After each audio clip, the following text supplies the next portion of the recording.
Congrats, everyone that's been waiting for the housing market to crash since 2012. Morgan Stanley is predicting that home prices by 2024 from peak to trough will decline about 10%. They also see a scenario where home prices crash 20%. Congrats, everyone that purchased a home prior to 2022. Morgan Stanley is also predicting we'll end this year, 2022, with about 4% home appreciation. If you didn't know, typically, historically, home prices appreciate between 1 to 4%. So this has been a great year for home appreciation. It's on the high end historically. Yay! It's almost like home prices this year have kind of corrected back to the norm. But let's get back to that 20% decline because that's a big deal. Welcome back to House Rich, the first time homebuyer show where we help millennials figure out where do I get started in real estate and how to build generational wealth. Today we're going to be analyzing Morgan Stanley's analysis of where the housing market is headed through 2024. First, let me introduce you to the Case-Shiller National Home Price Index. That was a mouthful. So what it does is it analyzes home prices, single family, specifically on a month-to-month basis. From June to August, home prices actually decreased 1.3%. And that's a pretty big deal per the Morgan Stanley economist and kind of me too as well. So you may be wondering, how are we going to end the year up 4% if they're down 1.3%? So once again, that was from June to August. At one point this year, home prices were up 8.9%. So basically, Morgan Stanley thinks the home prices from June through December will go down about 5%. I think that's kind of what we've been seeing in the market with home prices going down. And once again, this is on a national level. It may be a little bit different in your market.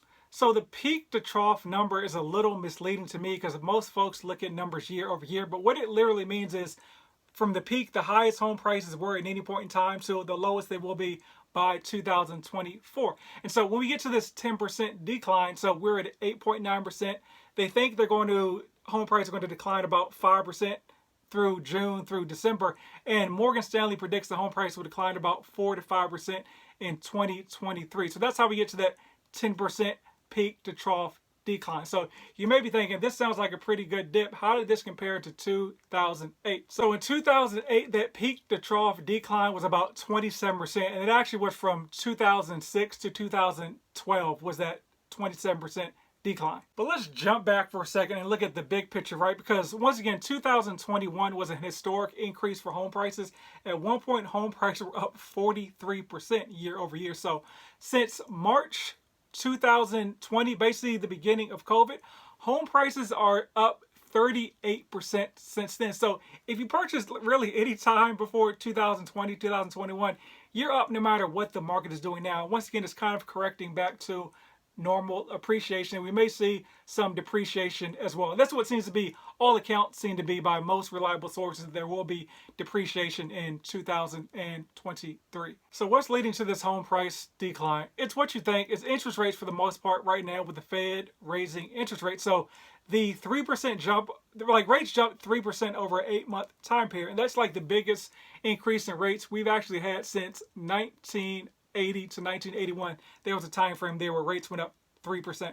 All right, so that 10% decline is Morgan Stanley's most likely scenario, and it's actually down from their 7% prediction earlier in the year. But so there's actually a bull case, which is good.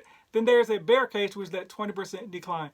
Bull first. So homes are unaffordable right now due to the rising interest rates that I talked about earlier. And so that is due to the Federal Reserve trying to combat inflation. And so, as you hopefully know, or you know now, the Federal Reserve is going to meet December 2nd to potentially increase rates more, keep them the same, or maybe lower them. So no matter what they do, when inflation goes down, interest rates will go down because the Federal Reserve will lower the benchmark rate or the cost to borrow money. Income is actually up 4.4% this year. Most folks haven't really been able to see that because of the high inflation. It's kind of canceled that out. And then home prices are going down. So as home prices go down, there will be a certain point where they do become affordable no matter what the interest rates are.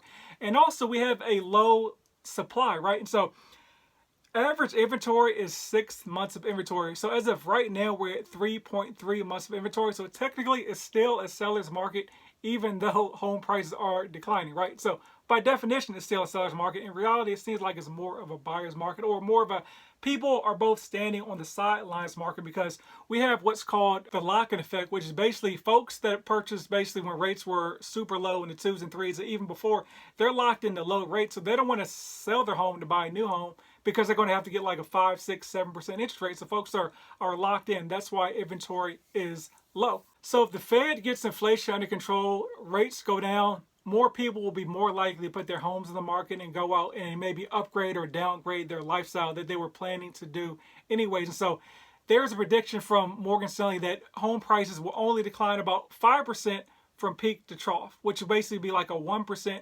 decrease in 2023. So basically a flat market in 2023. However, they do say that interest rates will be about 6.2% is their prediction. And also what I've seen from Fannie Mae as well, where they think interest rates will be throughout 2023. So we'll still be in the 6s. So maybe folks will kind of realize that, hey, that's just the normal market. As a reminder, like normal rates, like a normal good rate is like a 4 to 5% interest rates. When I say good, that's been a good rate like the last 5 or so years prior to this super low dip in the 2s, high 2s and low 3s in 2020 and 2023. So if you compare a 6 to a 5, it's not as high as when you're looking at like, hey, a 3% to like a 6 or 7%. So let's talk about the worst case scenario, the 20% decline. So it has to do with unemployment and the rising inflation leading to more layoffs as we're seeing in the economy right now, and more people losing their job, because when people buy properties when they're financially secure, so the more people that are unemployed, the less likely people are to purchase properties no matter what the interest rate. So unemployment historically actually drives home prices more than any other factor that is. Believe it or not, do believe it. Having said all that, even Morgan Stanley is saying, hey, this will be nowhere near 2008 levels. Because once again, if you look back at the factors in 2008, we have reckless lending habits, we had low inventory, we have adjustable rate mortgages, and just so many factors that aren't present today, including lenders have a lot more options when it comes to avoiding foreclosure, when it comes to like loan modifications and so forth. So that's what Morgan Stanley thinks the market's going to hit in 2023. As I get more news, I will of course update you on where the market's going. And so my analysis or my thoughts are, I think that 1 to 2% decline is probably something we'll see in 2023, because once again, home prices went up so much in 2021. Home prices had to come down. I mean, I think anybody with half a brain or even a quarter of a brain knew the home price could not just keep going up at 43% increase. So should you buy in 2023? So it all depends on your personal situation. Are you ready mentally and are you ready financially? But here's the thing, it's always about a housing crash. It doesn't benefit you at all if you don't buy real estate at some point. So you got to buy something at some point if you want to pounce on this housing market decline. What do you think is going down?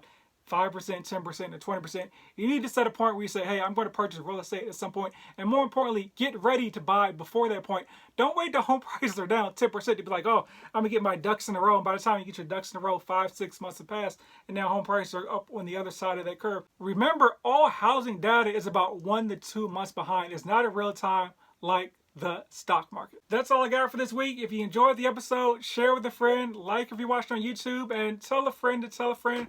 But as always, buy land. Rumor has it they're not making any more of it.